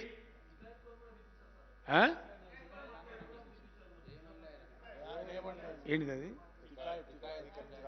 సరే, ఆయనకి పాపం ఏదో మిస్ఇన్ఫర్మేషన్ మాట్లాడుంటాడు. నేను చూడలే కూడా ఆయన ఏం మాట్లాడిండు వాస్తవానికి. క్వశ్చన్ ఈజ్, తెలంగాణలో అమలయ్యేటువంటి రైతు బీమా పథకం ఈ ప్రపంచంలో ఎక్కడైనా ఉందా? అది రాయి నువ్వు పేపర్. మొత్తం ప్రపంచంలోనే ఉందా? ఇండియాలో కాదు.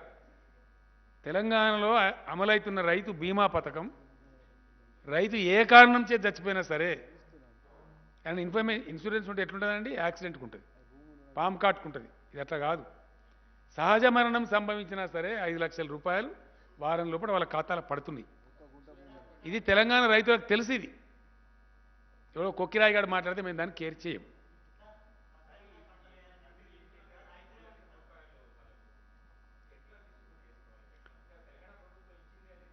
మేమే ఇస్తాం డెఫినెట్గా. నేనే పోయి డిస్ట్రిబ్యూట్ చేస్తా, మంత్రులు పోయి డిస్ట్రిబ్యూట్ చేస్తారు తప్పకుండా. గతంలో సైనికులకు చెప్పినాం, వీళ్ళకి చెప్పినాం, వాళ్ళకి మేమే ఇస్తాం.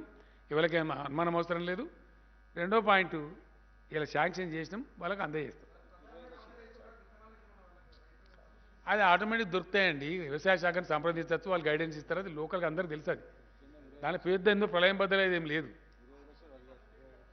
ఇంకోటి, మేము కేంద్ర ప్రభుత్వానికి మనం డిమాండ్ పెట్టినాం ధర్నాలో. మేము 3 లక్షలు ఇచ్చినాం, మీరు 25 లక్షలు ఇవ్వండి రైతు కుటుంబాలకు.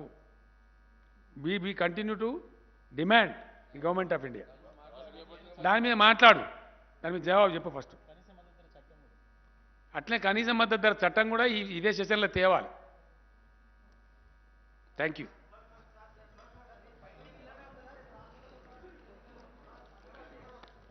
మీకు ఈ రూపాయలు చాలా ఉంటాయండి ప్రెస్ కాన్ఫరెన్స్, అన్ని ఒక్క రోజు చేస్తే ఎట్లా? Thank you.